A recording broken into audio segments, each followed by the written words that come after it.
wa domo wa kada wa lamogun ni diere ke ni die itwe sasa no bera ina to sasa no bije iria do nuzomo dona degbela dona na guko ami no rerejo wa lamogo itwere meno di odion we no ruwe emidiana no iria do wa ilare wa do kan o emata okadekade eko anana nori so egbe ugari aṣawo nọrọ gbagbo ewe nazi egbere ọra gbabo ọrọ yàwọ gbabo ọrẹdẹnẹ ani amata nọwẹ a social media president mo fi hulare ugolore wẹri zo wẹri gbọgọdọ nítorí ugwa gbọgọdọ nítorí tọrẹ gbọgọdọ iwe nuzo wẹri social media president zo wẹri zẹri ẹgẹgẹ iwe do lase fe na kama we zere ne wa vati egbe juda mame junior juda kere senior juda vata no we ekena ni lare ani amata no we wani ho de no wari we ni no concern enogi ha wi lo yeke owo he edimofi wari we uwe je ala a program do agbina apin like go wedo erin wai we na ya kedo ade uwa we mata no onagiri enwa ni huima ogiri enwa ni huima nala o dego dafona eboyi ose we no hu ula o uye nwa lele ose odafon awewi aye nwa lele ose we ose odafon o eboyi oro dafon gose enoge eboyi yera hine edimofi la wani owo ke dimofi okera lele quickwe ikunoma negbe zere oma ori uji negbe onariri enwani kwonibu do odafona mo so pe o eboyi nogwe ewe wina o no le imobonori lele gbe kia we no kwonoro wa ye nwa lele we mi ora to we hwen ni good morning sister bogwe o lamogun ekena uwe to awre gbe ri ose eri galili anya kan because edowe amana kwe akon ame iya yegwi ose yakin ose oyedo hi pataki Jesmita itwere oyedo wa hime no John we social media president John way of social media me no oyedo pataki elamogun eyiwa 12 egbo ba mekere ugeti renia ewa makere omogun ma 12 erane oyedo me miss blood oyedo ewa prad prad kenikere owe no ma zewo eto wi no ma tianke no kere nyori he imewa tianke ni mekere ugeti re amata no kedo ade ibere mi no sunu zewo dion were ina wenika gbedon ni dami emi ya no sunu na edimofi nula o ya la sefe na imiawe evie body ti na wo kan we eyan ma we eyan me no ge ma lori eke owa ba wewe ayaguneta mirita megbe owa ayagunne tamirita megbe so no nuga ya because ohana ya yo be ebe bogie enoge gbava zevuri body it na we social media president because emi ovene enoge tag no ha we maintain ekwara but so kwa pawo ni na wi na lo vi keni yegwe we mi odo ame we na do ni jiwo oni we ya logo wo kun we uga nula nuzo obo eto sunu but just that awukan ke ga lele ku e ikuno ma negbe the tari jine gboma you get me so I love especially omokpia we manikpia na ikwa lele manya kan madu aka we maybe ogwalima wa yo yegbe gwalo men you know ono si ezevuku wa onu ame a dignity a respect na both a respect egbokpia uri uji na egbe okwu to boy gwalo ji na egbe you get me so only na demu ma bere ya wa kwiku nene ya ti ebede enoge gari owu baba beni awa ukan ya muyo mure live video because enoge to boenia yen ti jo awe gelegele ukan ye gbe gwali yen egbo eto ono you know zeri ku no ukan lele ku so ona riri enwan ikwo ni bu na lao na lele na ya lele ebo ino le lo da form ahia o sino le lo da form ahia aru enwa be na lele anya kan o be na lele aku owo ka di mofi la o yo bo we kwe we were wo wa ma we to so ba we u gasin ona iri enwa nu e do we oda fun ave zo sogbon ọsẹ náà làgùn àkàrà sójà go sójà come ọsẹ yìí dọ́ọ̀dà fún yìí náà ìbẹ̀zọ̀ sọ́gbọ̀n òhùrù ẹ̀wọ̀n ńlẹ̀lẹ̀ mẹ́rin yáyà lélẹ̀ mọ́bọ̀ lélẹ̀ yankàn lélẹ̀ discourse nẹ́ẹ̀rẹ̀ dọ́kà rẹ̀ dọ́wé rẹ̀ òwe rẹ̀ ayé gbé gọ̀ọ́sẹ̀ ọ̀wẹ́ ìfìyẹ̀fà bàyẹ̀yàrí ìyá ìkùsẹ̀ bàgbọ́n náà ìyá yegui akàn àmì ìyá ẹ̀fáyò ìkùsẹ̀ bàgbọ́n náà ìyá gbọ̀nsó akàn ọwọ́ àwẹ̀rẹ̀ ọ̀yẹ́ dákàn máa rìn ọ̀fíà wà gíoyì ìyá wà rẹ̀ gui ságẹ̀ ńlàdìyà so a máa wẹ́ ọ̀sẹ̀ náà tí ó dẹ̀mí ẹ̀ so nálà ọ̀nà ayé ẹ̀wọ̀n ẹ̀wé mi ọ̀nyẹ́ mi ní oníkàmẹ̀ ọ̀wọ́ kẹ́ ẹ̀pà social media president ẹ̀dọ́rẹ̀ ùlàọ́ yẹwọn awe mi èmi náà kọ sánẹ ọsẹ nọrọ ìmùbọ nọdà fún ọrí èlélẹ gbẹkíá ọníwọgọ ní social media president làwògbò rẹ ìyẹ èmátà ní sùlọwò kan pẹ̀lú wẹrẹ ọwọ kan kiri ebe ọgẹ bọ evairi náà to claim our own innocent ẹkọzọwẹ àmúbámá àbí àṣìẹ ìyẹn wẹ òbọwẹ dà owó ègbè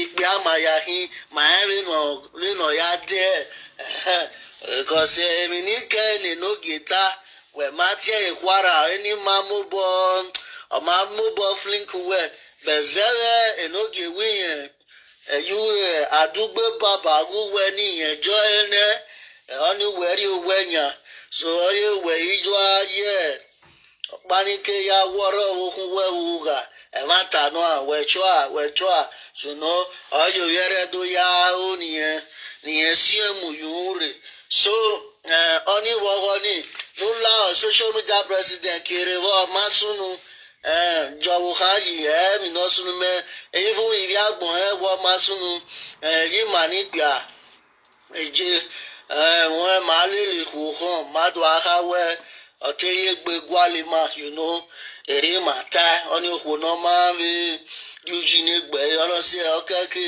òkú máa lu ẹwọn wí alẹ ló pé ànyà kan gbé ọwọkù náà tìrìpì nìyẹn ọwọ aláàkì yẹn ọwọ àgbọ gwalẹ yẹn so àmàwò dùwálẹ lẹ gbé dùwálẹ lẹ gún discuss so ọ̀nà ìrì ẹwọn ìkòníbùn wálé ìwẹ̀ lè má wáìkẹ.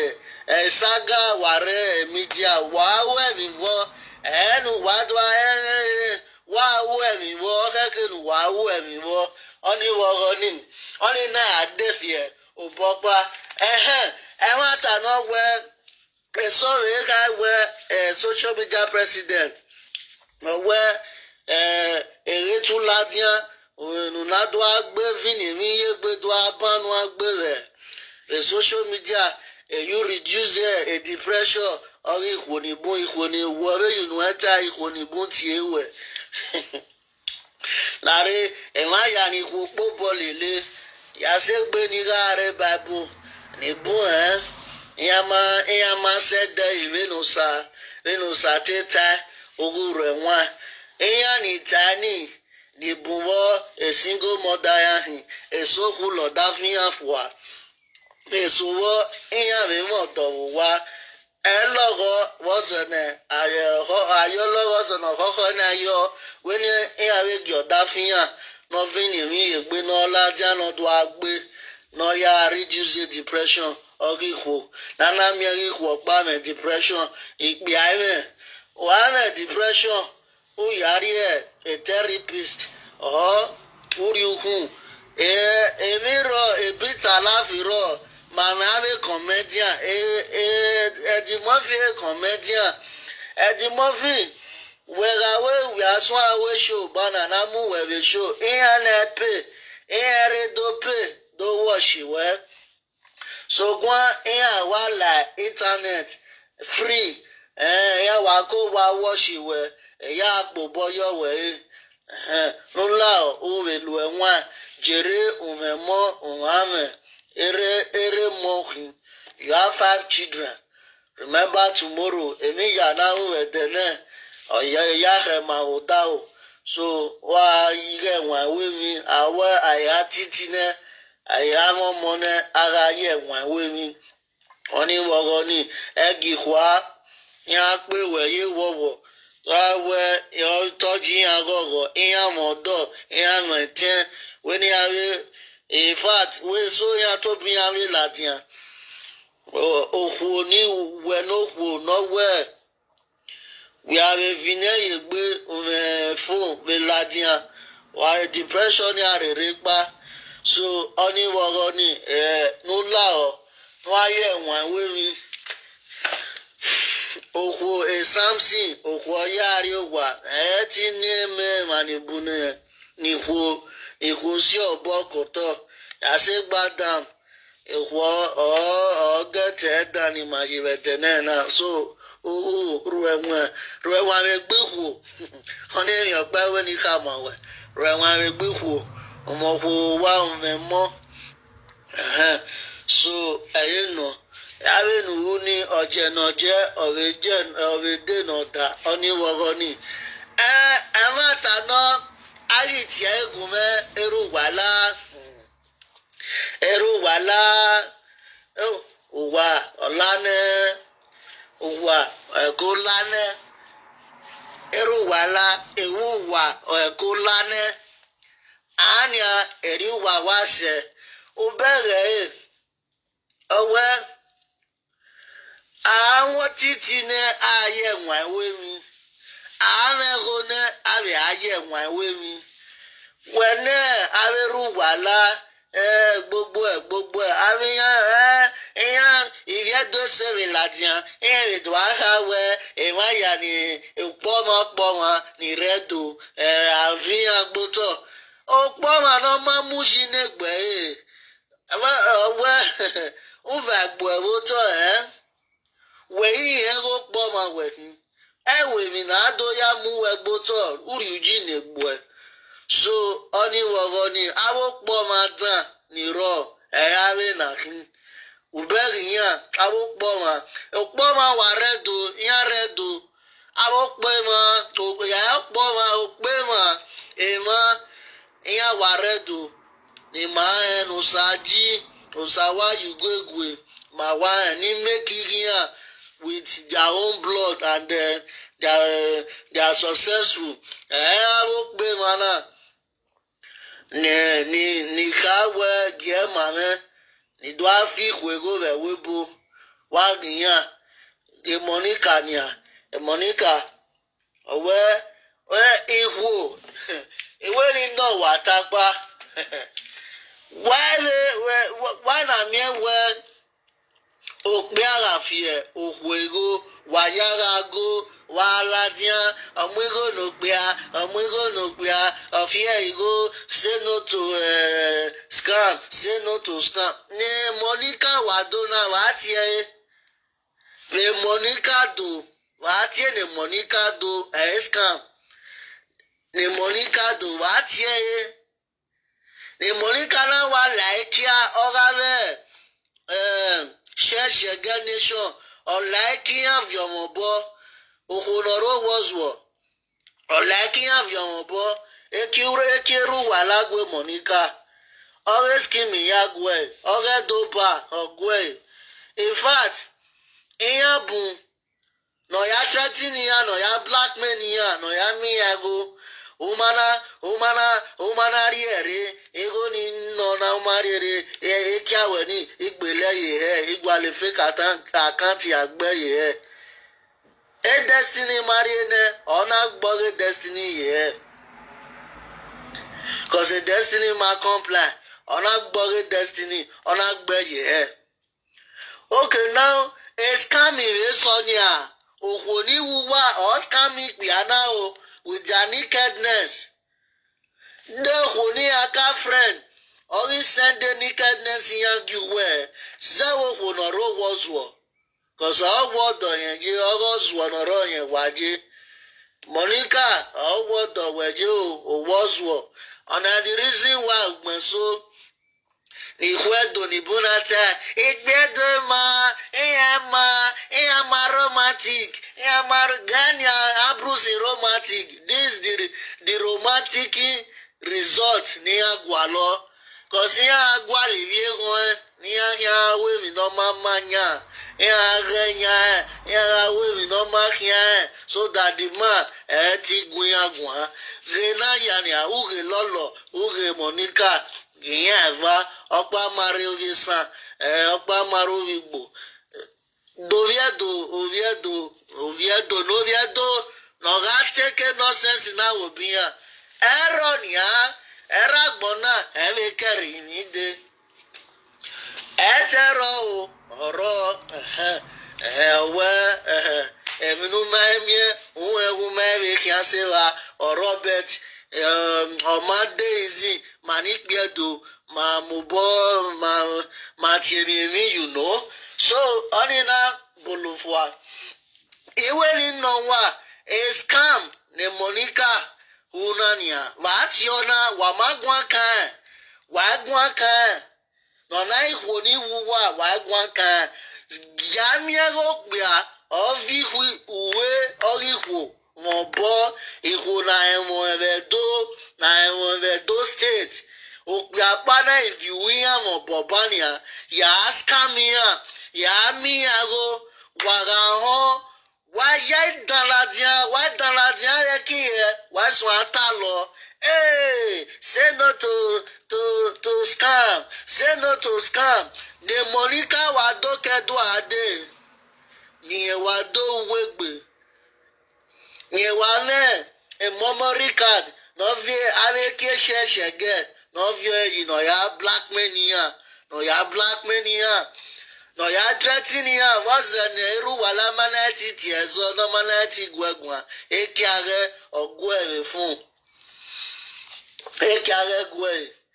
Very useless people these popular people ẹ̀yà popular ẹ̀yà mẹ́gò ẹ̀yà ṣe wà múyà gbọ́tọ̀ wọ́n dé igolu wà má yá ẹni gbè.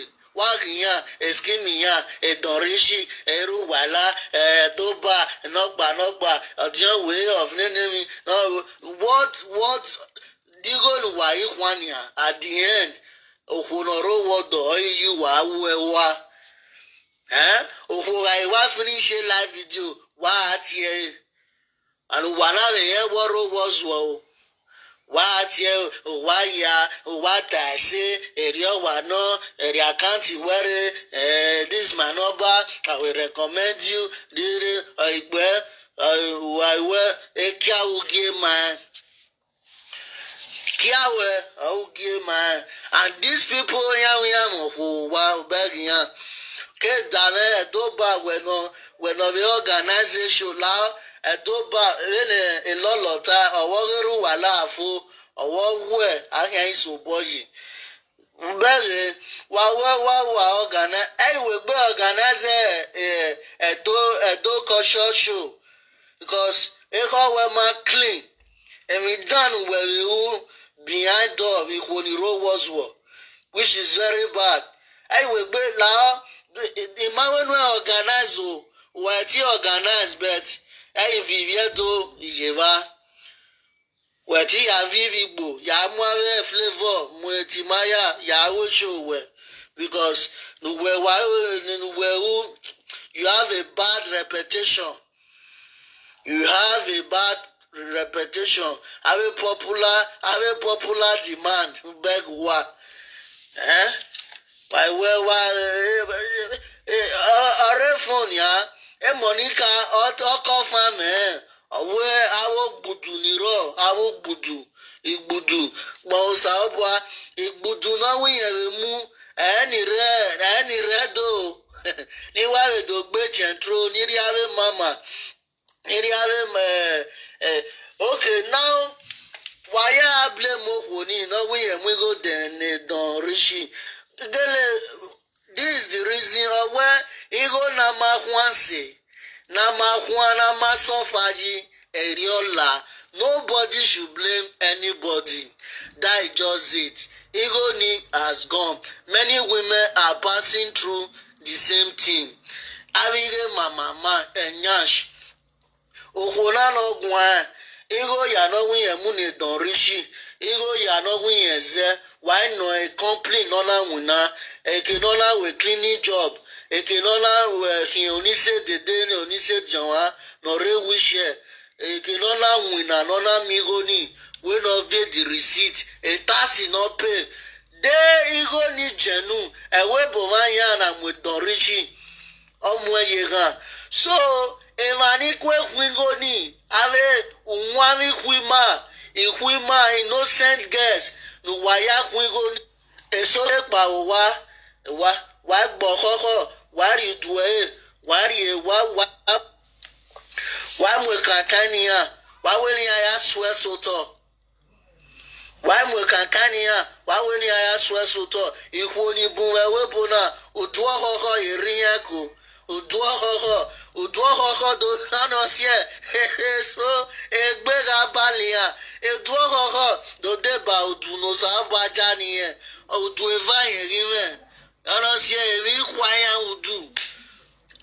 kwanya udu ọkọ̀ọ̀kọ̀ dé báyìí now ìwò ní kwingoni you people ènìbù ègbé máyì rẹ̀ èso máyì mi ọmọ bíẹ̀ èso wà rọ́lọ́rẹ́ ìgbèdìá náà ọ̀nà sí ẹnu náà mi ẹ̀wẹ̀ abẹ́ṣẹ̀ṣẹ̀ gẹ̀ ní yàrá mi wà rónì ìyàwó wáyà sí òun ẹ̀rí kò sí yàrá ẹ̀wẹ̀ wà lẹ́kẹ̀nu wà mú ẹ̀rí ego ni máa jẹ́nu wà tààlà díẹ̀ wà náà yàrá pólísì rẹ̀ dó ìyàrá investigate wà náà kú ego náà gbẹ̀mú nùpìà náà rí ẹ̀rẹ̀ díẹ̀ ìyàrá investigate madam the company nù náà wìn náà wàhálà mìíràn numu nùgbàrà ẹgbẹ́ tàlàdìá ìwé mánìrè UK nìgèlè wa win in 13 hours 15 hours can dey at the end of the year ọmọọgọ ní múnùgbà never it can happen so gbẹ̀wà mìíràn náà easily e guess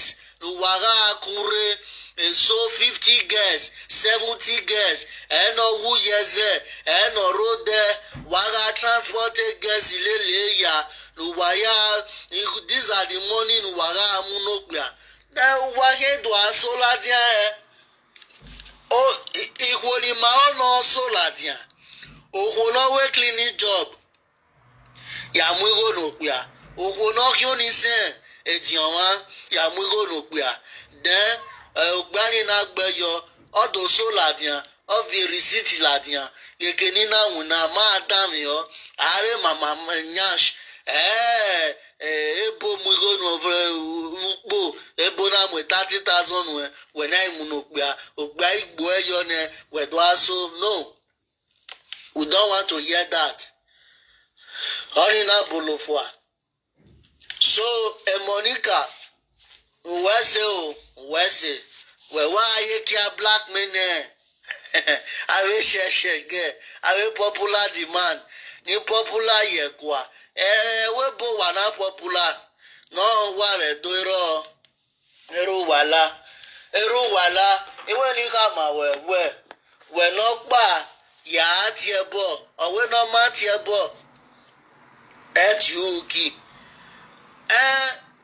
Owe na ema gbogbe anayi ọma se ema na lela agbode ema na tewata afa uwe ti amoge bawe awe olórí eke Monica owo kan fi owe yiwa we ri segwa egwa gay wa ta we egwa nse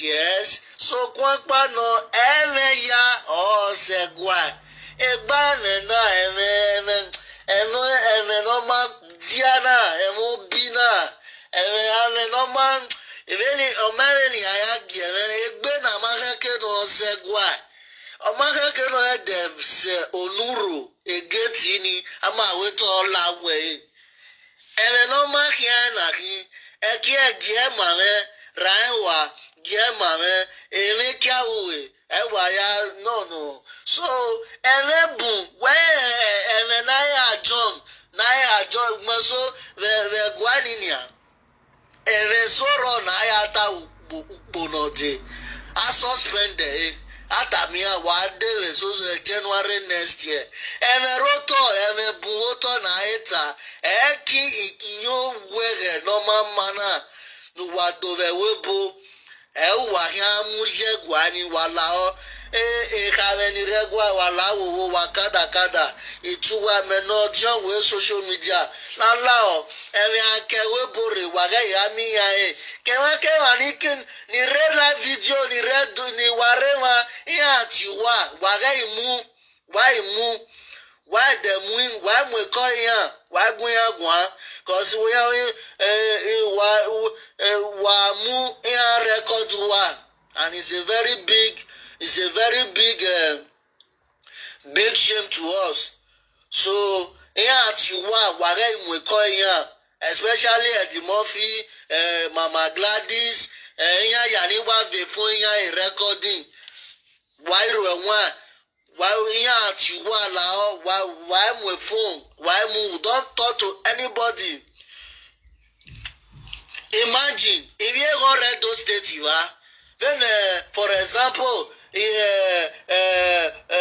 oviobo ya akon ve dowania ya me kingi ve sadia maso ve guima wa ya seto ya silegbe areva ave seto ya ona muyoto ri ge ne riona aseto oseli na silegbe ye olu of enemy of worry cause oviobo ya evan so ekenemi na sunu evana setwe sise webo wana zuo wa setwe ma wage imwela do ni gae wage imwela do emerodo no redo na waseto wani ware webo wa zuo sisu wa zuo wa make ekenokia wa gae Monica Lolo a queen of England why we matu wage do why mu de la seva why mu get no settle enu wa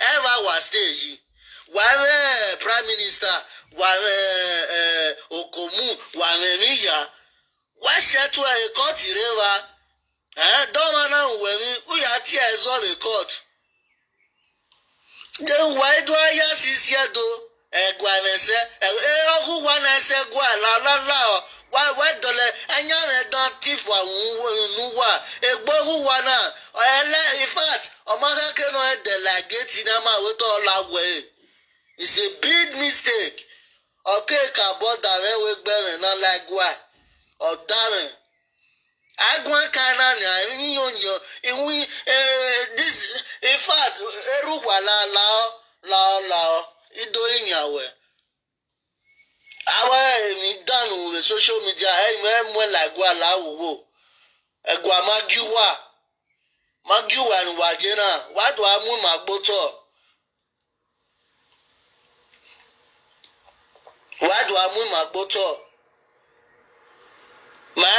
u ge kiama ya kana no ranse kemi no wa behind the camera o maka maneto so do ina be do vele kwa wa settle wa mo egba we na wa ya mu la do weta ha gwa kan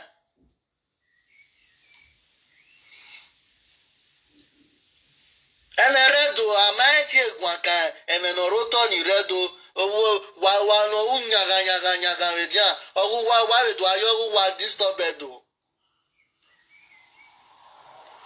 eruda wa me go wo igo nuwa me igo sono igo nuwa no ma gi wa ni ya weta te me go na ya negbe wa riwe ne ni go nia wa ya fule gbu wa gboto ya mu ekelu wa kere gboto igo sono ni hina igo na ya mu ekena kere gboto igo ja ni hina ubi aje kedo ade egwa mese egwa negwa undana mokifesi lele khon kedo ade. Where have you been? Have you contributed? Why can't you fight for your nation?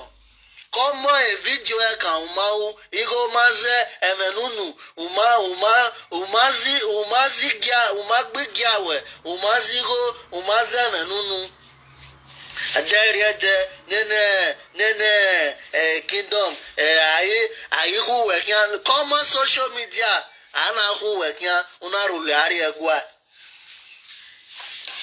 nala area do gelegele egwa mese bet emeja okeke no segwa emesoro and point of correction emeye segwa emero no John will settle or say in fact emela derivedonia emela derivedo wadamio e baba mighty settle amugi okagbe mighty settle amugi odion we mighty settle amugi enogi ora ibu enogi obogbe enogi me ogun ya mari agari egwoba evane ina dine egwoba so emata soro no kagbe wa seto na segwa esoro no jo we seto owakle esegwa ne sovero ne enoge seto esegwa so meja o segwa so egbona o matere keke no e de lageti ni ama weto lagwe cause inyo were na hina no man negbe na hin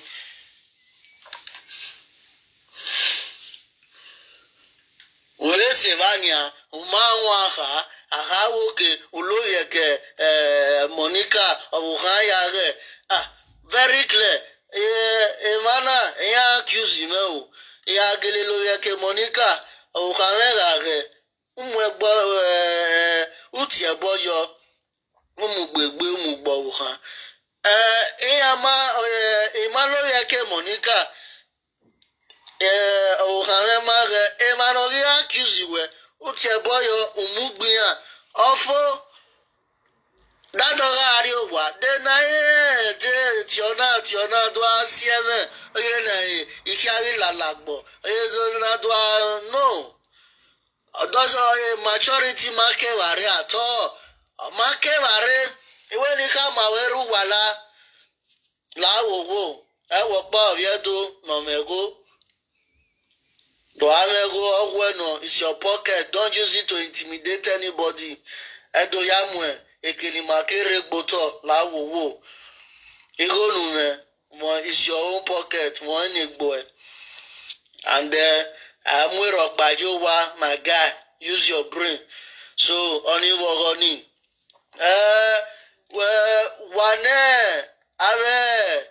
a popular enemy. Elton we no reference. Okay, about that wa. We chasi mu ye faru deva. Waya mujiwa for banger ahara. What you can, what we can. A lot of ve Monica. When one phone, where Utobo, where then I want me where a Monica, I finish la video. Or John Way France, Utier, and what I say, well, I room now ye bomb at Balama, and in Amiralama, or Miana John Way, or France. Wama. Onasiana na Agbalama wa Rovuha, na ya Agbalama wa Akino wine, cause even Amive, Alame no wine, and Mavi, only Wogu wear or John Wayne or France. Doba, Lolo Highway, Ogeru Walagafu, Owa Yangivilla, Omaga, Wayawesi, Ubere where Amiri Niji.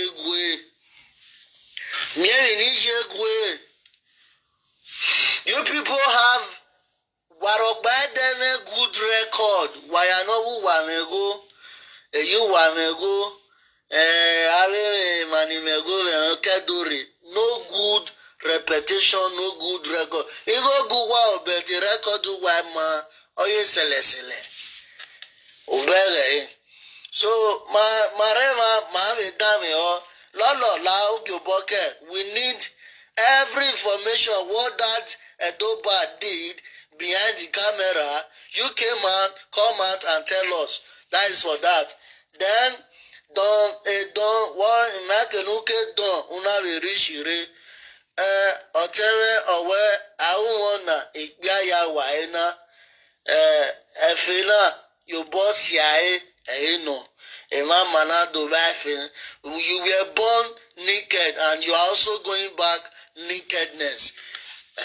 Erogba elele where you were a mirror no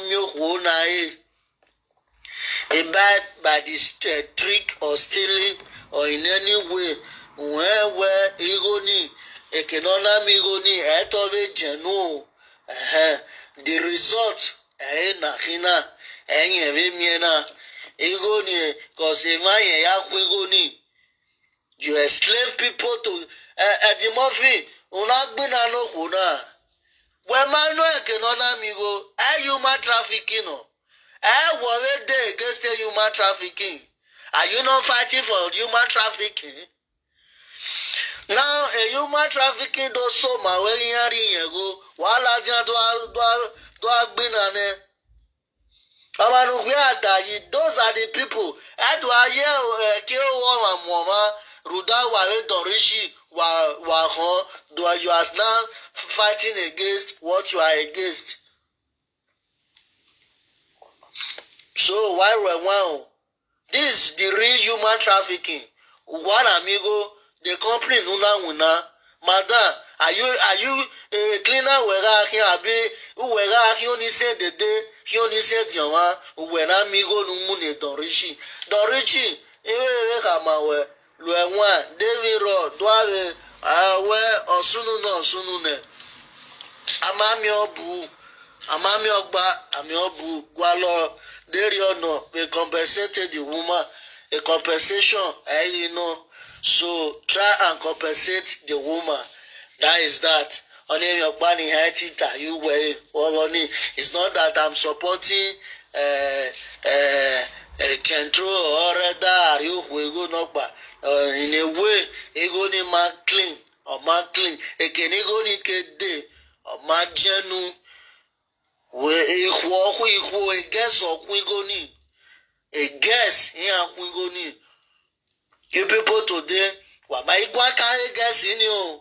What my guaca is sorry, Betiania. A guess in Equigo, what guacanania. A so my beer, a so woman, a so waruga. Bemiamedia, a so wuna, a so memia HIV. What my guaca, you people are talking about the money. The money.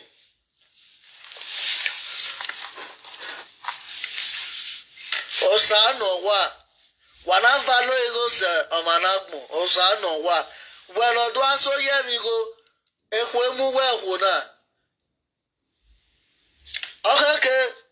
Semi ya yosabo go confess sin when no sa ba yo ko we abo we e make no wa mo ferie efe white mama wu wa ya o ma na bie bigo ero you are beware agbona nakedness empty-handed, and those are how you are still going back. And you hear ye wa highest ado there a coffee no ganfo dojo work I wanna before ye keke wasting of money. So why gbele bana wa gbele jina why kon jina me ma understand. So know you know your mother you do last if you have point of correction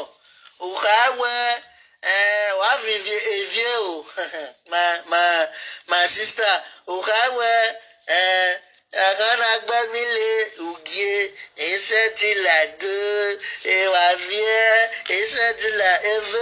the people you can deceive, you can continue to deceive them. And number 2, when we're tagging a dogpa on your sien, we cannot like do. Hey, one it wale yorena ke follow us or go present to wayage video ni yore ya swen live video. Yore have committed a lot of atrocity. Really, atrocity. In committee na your review the France of Vieni Buyega on in a robot aware 100 years is not forever, and Omalawe Nagbe Amawe Negavie. I came up and I am not here. Honor like a cultist, if ye honor Zaya, Yorena Zaya, Market Belgium, France. Honor you be as your talk. The way you expect, of ye who were ready, they will not come for you. When we knew, you were so when I were till like the where do I yet do cover? I can't really he said till like do one way one already do not mind. One lie do run sooner. My sister, I'll watch you well. 2005. Umari Lado, Warrior, wherever New York bossy. So, away in Nako, Aro, Wakogi, Okaro, Useti Kogi, Udo Yaro Ka. No, we're corner. So, when Ejore can, that's just the truth. Ejore can never step a leg into that Edo state because she know what she has done. She knows. She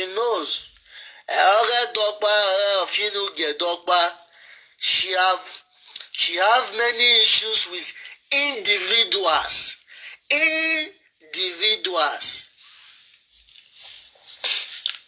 So only when you come in Jore. Eketi wagawe a pagbe a yovie a depression you were buried. Where more door? One more door for what total? Vile shocky your design having a pave ya design a bay. My camera die, not if depression you could you bury. Why I have Bua? Why give my head bima? Can I tell that? A social media president, you are a father, you are a husband, and you have a future, you have reputation tomorrow. Stop impressing the wrong people. Don't allow people to damage your reputation on the name of no. Not a spade, a spade. Call a spade, a spade. A man will live video, but do it with maturity, so that, for example, your great grandchildren tomorrow can sit down and watch you, and then without interrogation, you know. I mean, we don't know. Give we watch you halfway. Total we screw berai. Oh, area wanakina wakbane. So my brother. You as like a senior brother to me. Try to build your reputation, a good reputation. Anyway, do not again akpo boy you am I na or now we no Joe or Mariama where you know.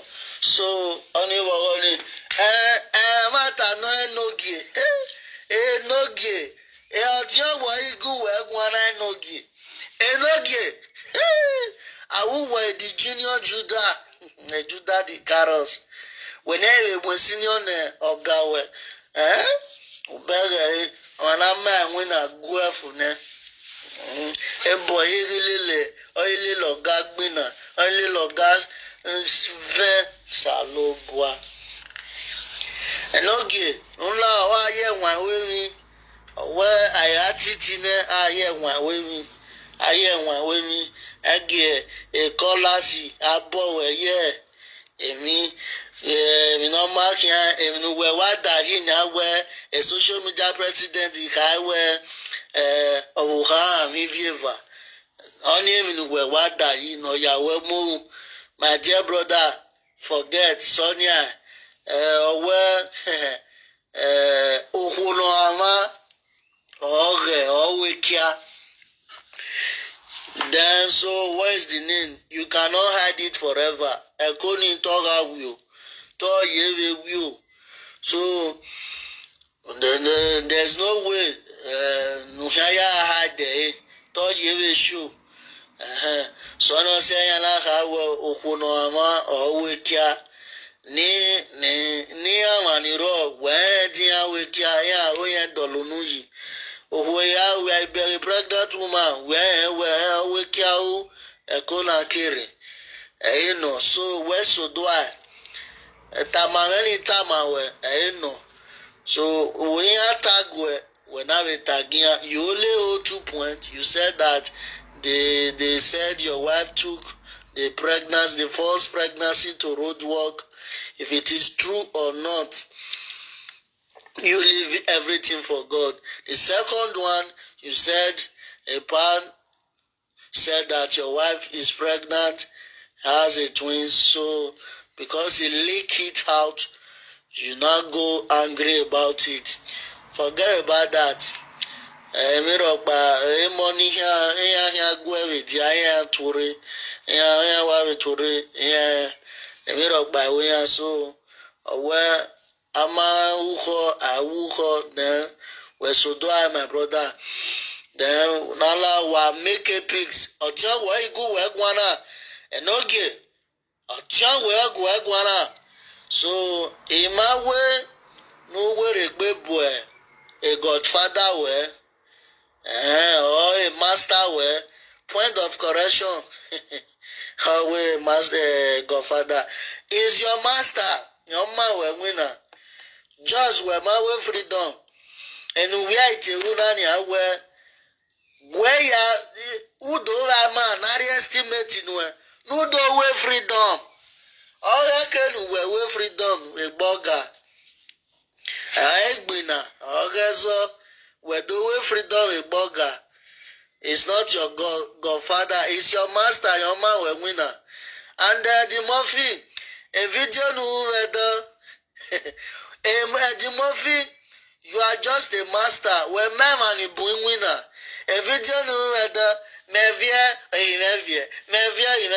point of correction.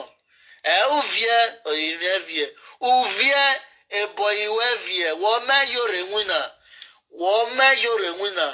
Nika my Emmanuel man winner. One man you're a winner. One man a no game winner. So those two people they all learn from you. They learn a job from you.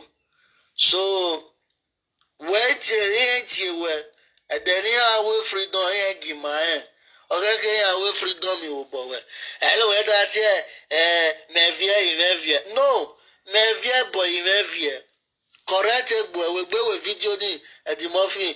Mevia a senior boy mevia. Yore was your senior boy. Mevia senior boy mevia. Now Enoge is your second boy. So now I don't know. Wasunu, man wasunu, wamaya umunane. They later go against you. I don't know. They later fight you. They fight you. I don't know. Where arena. Mo boss here. Wamaya unafune. Edo alile wegbina.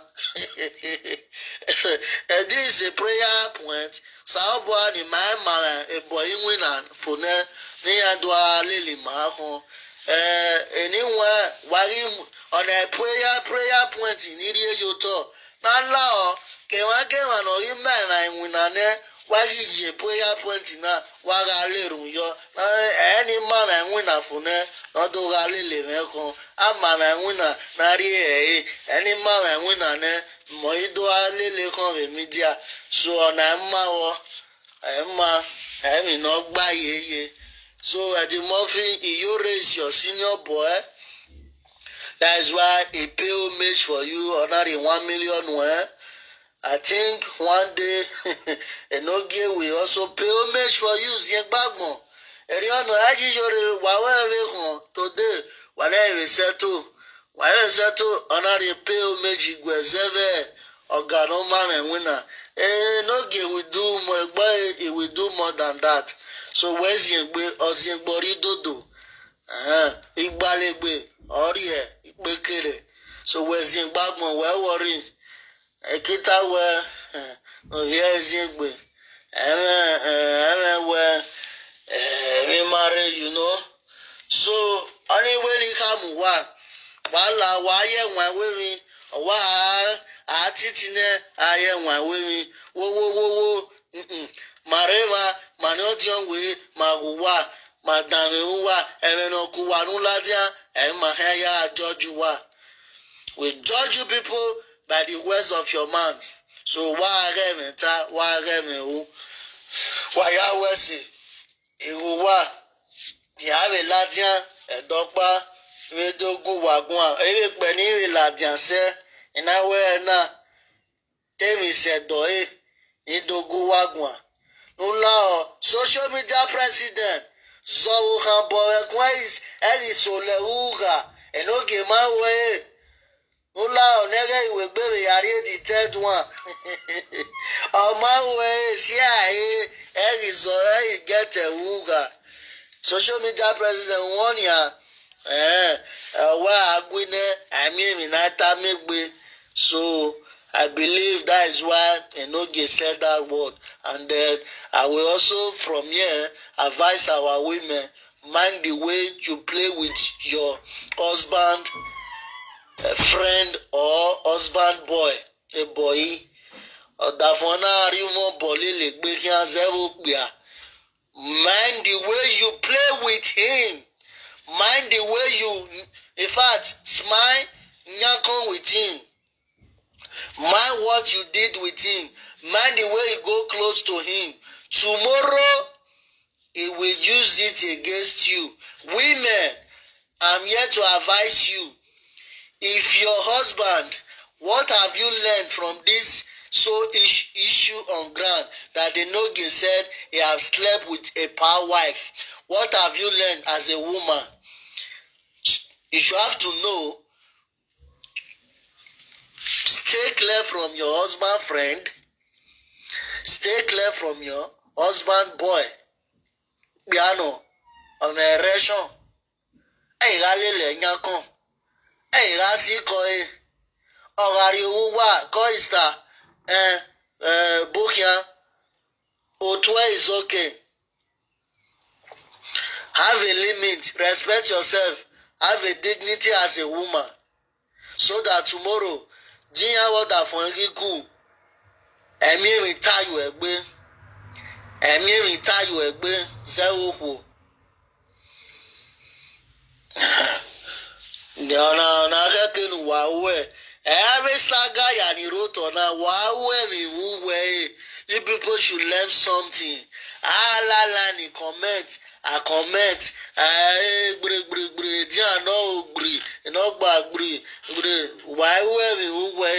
Which is very bad. You have to learn something from those things that is on ground right now. I remind the social media audience women a king giro, social media king giro, a no giro, more way of the social media. Our media kill. So, iguane, yare bedon, ni aguwa, Monica, lawo wo. Ewa dame voice record iwe Monica. Belo yari awo gbudue obe wa o. Uwe ka seri owe. Okwono we gboki won deva. Elohuhu. Elohuhu ikwe do ima. Eni buwa elohuhu ya take you. Omo deva o. Rewe esowo ya omo deva na o. Oshokime. So the leader that lead, others follow. Look at the way you are going to lead our people, so very poor and so pity that you that lead people, look at your behavior. So I will not be happy. You can't lead my wife and you cannot lead my younger sister and elder sisters. So there are people you have to lead. A leader have to have a good reputation and do a good example. So they man of a na we lead of a man kabo leading a destruction osano we akaro samayari emana we magmo wa baba.